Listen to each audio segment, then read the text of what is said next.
Hello friends, I hope आपने होली अच्छे से खेल ली है और आप सब ठीक हैं। तो चलिए आज हम एक और टॉपिक डिस्कस कर लेते हैं, जो कि आज हमारी सेकंड क्लास है। और एक और सिंपल सा टॉपिक है जो हम डिस्कस करने जा रहे हैं, एक अलग तरीके से, एक अलग डायग्राम के थ्रू, क्योंकि हमने उसे बहुत बेसिक से डायग्राम से ही हमेशा समझा है। तो आज थोड़ा सा अलग तरीके से उसको समझेंगे। टॉपिक जो आज का रहेगा वो है बिजनेस एनवायरनमेंट। अभी सिर्फ हम एक डायग्राम के थ्रू उसके जो फाउंडेशन है वो तैयार कर रहे हैं, हमें अभी उस टॉपिक में बहुत डिटेल में नहीं जा रहे हैं।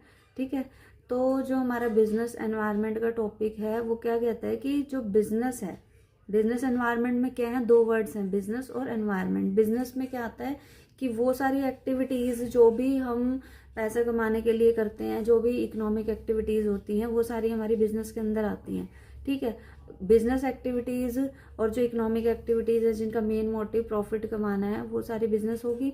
और उसके बाद जो सेकंड वर्ड आता है हमारा, वो आता है एनवायरनमेंट। एनवायरनमेंट मीन्स उसके बिजनेस के आसपास की जो चीज़ें हैं जो उसे इफेक्ट कर रही है। ठीक है, तो वो बिजनेस एनवायरनमेंट क्या हुआ, एक सिंपल सी भाषा में लेके चल रहे, बिजनेस एनवायरनमेंट का मतलब क्या हुआ कि जो बिजनेस है उसको जो अफेक्ट कर रहा है वो हमारा बिजनेस एनवायरनमेंट है।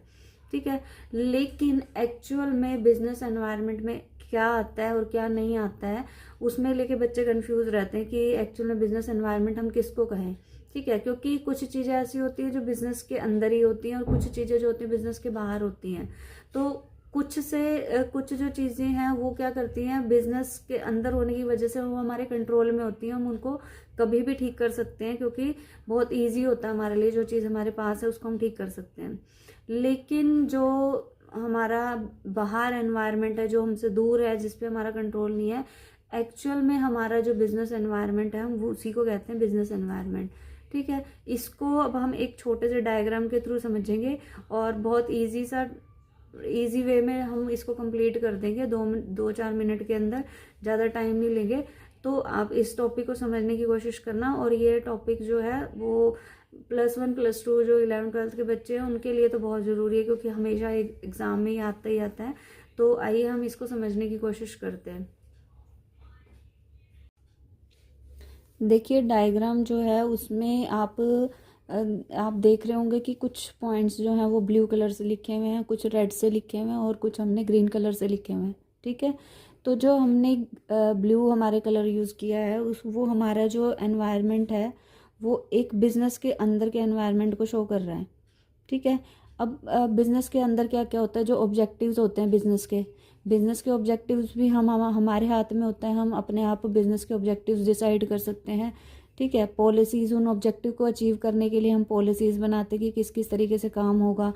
ऑर्गेनाइजेशन का जो स्ट्रक्चर होगा कि किस तरीके का हम स्ट्रक्चर लेके चलेंगे, हमारी ऑर्गेनाइजेशन में किस तरीके का मतलब जो डिफरेंट डिपार्टमेंट्स हैं वो कौन कौन से डिपार्टमेंट्स होंगे, किस तरीके का उनके अंदर रिलेशन होगा, वो ऑर्गेनाइजेशन स्ट्रक्चर के अंदर आ जाता है। उसके बाद आता है मैनेजमेंट इन्फॉर्मेशन सिस्टम।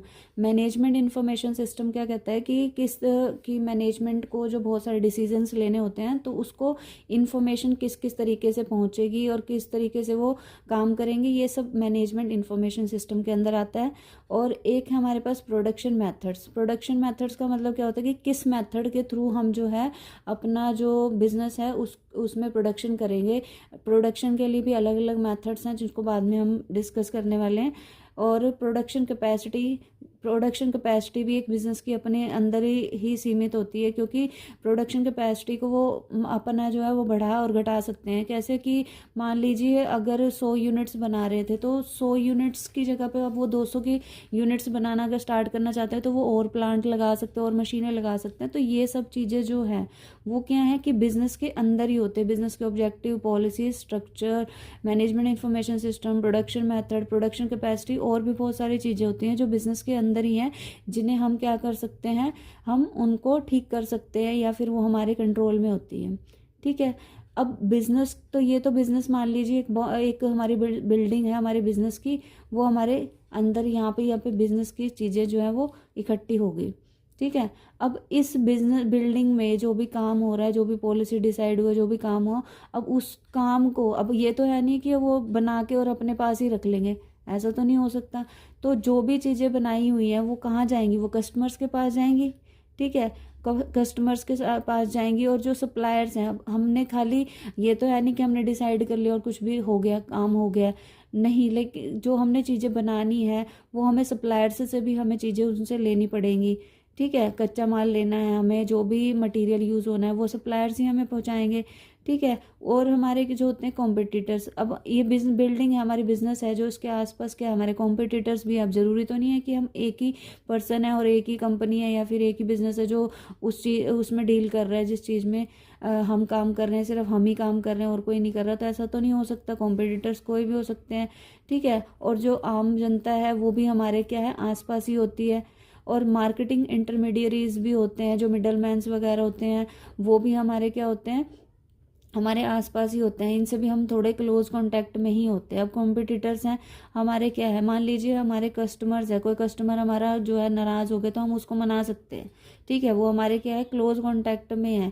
हमारे जो सप्लायर्स हैं, अगर वो डिमांड कर रहे हैं तो हम उनसे जो है डिस्कस कर सकते हैं, अगर हमारे 2-4 ही सप्लायर्स हैं तो। मार्केटिंग इंटरमीडियरीज हैं, जो मिडल मैन्स हैं और जो हमारे सामान को कस्टमर तक पहुंचाते हैं, ये सब से भी हम क्लोज कांटेक्ट में रहते हैं। तो ये भी हमारे क्या है, इनको भी हम चेंज कर सकते हैं, या इनसे अगर ये मतलब किसी भी तरीके से नाराज़ हो जाए तो इनको भी हम मना सकते हैं, क्योंकि बहुत लिमिटेड होते हैं ये। ठीक है, और पब्लिक है, आम जो हमारे आसपास की जनता है, उसको भी हम समझा सकते हैं, लेकिन जो पास में है। ठीक है, और कॉम्पिटिटर्स हैं, अगर मान लीजिए 2 कॉम्पिटिटर्स हैं, वो आपस में कॉम्पीट करने की जगह पे मिल जाएं तो बहुत अच्छे से वो बिज़नेस को आगे कर चला सकते हैं। तो ये जो सारी चीज़ें जो रेड से लिखी हुई हैं, ये क्या है, एक बिज़नेस के बिल्कुल पास है। मैंने इसीलिए ये बिज़नेस बना दिया है, उसके बिल्कुल आसपास ये दिखाया है कि ये जो रेड कलर वाली है वो हमारे क्या है, क्लोज हैं उस बिज़नेस के। इन सब चीज़ों को वो क्या कर सकता है, वो ठीक कर सकता है, यानी कि इन चीज़ों के साथ वो क्लोज कांटेक्ट में होने की वजह से ये सारी चीज़ें जो है वो चेंज की जा सकती हैं, और इनका जो है हर बिज़नेस पे इफेक्ट जो है वो अलग अलग पड़ता है। ठीक है, अब बिज़नेस के अपने ऑब्जेक्टिव होंगे, उसके अपना ऊपर इफेक्ट पड़ेगा, और जो कॉम्पिटिटर्स हैं उस बिज़नेस के ही होंगे, और किसी बिज़नेस पे क्या इफेक्ट डाल रहे हैं उसका हमारे ऊपर जो इफेक्ट पड़ेगा वो सेम नहीं हो सकता। ठीक है, और जो अब ग्रीन कलर से लिखा हुआ है, ये क्या है, ये हमारा जो है वो बिल्कुल दूर का एनवायरनमेंट हो गया, जिसपे अब हमारा कोई कंट्रोल नहीं है। ठीक है, मान लीजिए टेक्नोलॉजिकल एनवायरनमेंट की बात करें तो टेक्नोलॉजी में डेली बेसिस पे चेंजेस होते रहते हैं। अब तो एआई भी आ गया, आपने देखा होगा, और जो पहले टीवी हुआ करते थे, फिर एलसीडी एलईडी ये सब आ गए, मशीनें आ गई, प्रिंटिंग मशीन्स आ गई। ठीक है, और जिस तरीके से लीगल एनवायरनमेंट की, रेगुलेटरी एनवायरनमेंट की बात करें तो डिफरेंट डिफरेंट लॉज आते रहते हैं। गवर्नमेंट जो है अलग अलग तरीके के लॉ बनाती रहती है कि भाई यहाँ एक्सपोर्ट इम्पोर्ट पॉलिसी ये होगी। ठीक है, डिफरेंट डिफरेंट कॉन्ट्रैक्ट लॉ हो गया, कंपनी लॉ होगा, तो ये सारे लॉज जो है वो चेंज होते रहते हैं। पॉलिटिकल एनवायरनमेंट हो गया, एक पॉलिटिकल एनवायरनमेंट मतलब गवर्नमेंट चेंज होती रहती है, उसका इफेक्ट भी बिजनेस के ऊपर पड़ता है। इकोनॉमिक एनवायरनमेंट में गवर्नमेंट की पॉलिसीज होगी, जो हमारे सिस्टम्स हो गए, वो सारे इकोनॉमिक पॉलिसीज, इकोनॉमिक सिस्टम्स वगैरह ये सारे इसके अंदर आते हैं। ठीक है, इकोनॉमिक सिस्टम हो गए, इकोनॉमिक पॉलिसीज़ होगी, ये सारे इसके अंदर आ जाते हैं, ये भी अफेक्ट करते हैं। एक होता है सोशल एनवायरनमेंट की, जो हमारे आसपास का जो मतलब समाज है, उसमें किस तरीके के रीति रिवाज हैं, ये सारे अब हमारे हाथ में तो नहीं होते। ये जो सारी चीज़ें हैं, ये जो चेंज होंगी, ये हमारे हाथ में नहीं है, ये कभी भी चेंज हो सकती हैं। तो एक्चुअल में अगर आपसे कोई पूछता है कि भाई बिजनेस एनवायरनमेंट क्या है, तो ये बिजनेस एनवायरनमेंट ये ग्रीन वाला है। ठीक है, ग्रीन वाले एनवायरनमेंट को हम एक्चुअल में बिजनेस एनवायरनमेंट कहेंगे। क्यों? क्योंकि ये जो एनवायरनमेंट है वो हमारे क्लोज कांटेक्ट में नहीं है, हम इससे बहुत दूर हैं, और इस पे हमारा जो है इस एनवायरनमेंट का इफेक्ट जो है हर बिजनेस पे पड़ेगा। ठीक है, और सेम पड़ेगा। तो हमें क्या करना होता है कि मान लीजिए एक पॉलिसी, सरकार ने एक लॉ बना दिया है कि आपको जो है 200 मेंबर्स रखने ही रखने हैं, मान लीजिए कंपनी लॉ बना दिया, तो अगर वो 200 मेंबर नहीं रखेंगे तो जो भी बिजनेस होगा वो ख़त्म हो जाएगा, वो कंपनी ख़त्म हो जाएगी, तो सब पे इफेक्ट पड़ता है इस चीज़ का। ठीक है, तो एक्चुअल में जो बिजनेस एनवायरनमेंट है उसको हम एक्सटर्नल एनवायरनमेंट भी कहते हैं, और एक्सटर्नल एनवायरनमेंट में भी मैक्रो एनवायरनमेंट जो होता है वो एक्चुअल में जो है वो बिजनेस एनवायरनमेंट कहलाता है। ठीक है। अब मैक्रो एनवायरनमेंट भी एक्सटर्नल एनवायरनमेंट है, और इधर जो है ये वाला, ये माइक्रो एनवायरनमेंट है जो रेड वाला है, इसे भी हम एक्सटर्नल एनवायरनमेंट मानते हैं। पर ये जो ये जो हमारा रेड वाला है वो क्या है, इंटरनल एनवायरनमेंट है। तो जो ये इंटरनल एनवायरनमेंट है, ये तो हमारे क्लोज कॉन्टैक्ट में होने के कारण ये तो हमारे बिजनेस एनवायरनमेंट का एक हिस्सा नहीं बन पाता है। और जो माइक्रो एनवायरनमेंट है वो भी पास होने की वजह से, ठीक है, क्लोज कॉन्टैक्ट में हम होने की वजह से इसको भी एक्चुअल में हम बिजनेस एनवायरनमेंट नहीं कहेंगे, बल्कि हमारा जो एक्चुअल बिजनेस एनवायरनमेंट होगा वो कौन सा होगा, एक्सटर्नल एनवायरनमेंट में मैक्रो एनवायरनमेंट जो है हमारा बिजनेस एनवायरनमेंट कहलाता है। ठीक है, तो अब आप ध्यान रखिएगा कि जो मैक्रो एनवायरनमेंट है ना, वो एक्चुअल में क्या है, बिजनेस एनवायरनमेंट है। मैक्रो एनवायरनमेंट क्या है, बिजनेस एनवायरनमेंट है। आई होप आपको ये टॉपिक समझ आया होगा, और इस टॉपिक को भी हम बाद में डिटेल में करेंगे।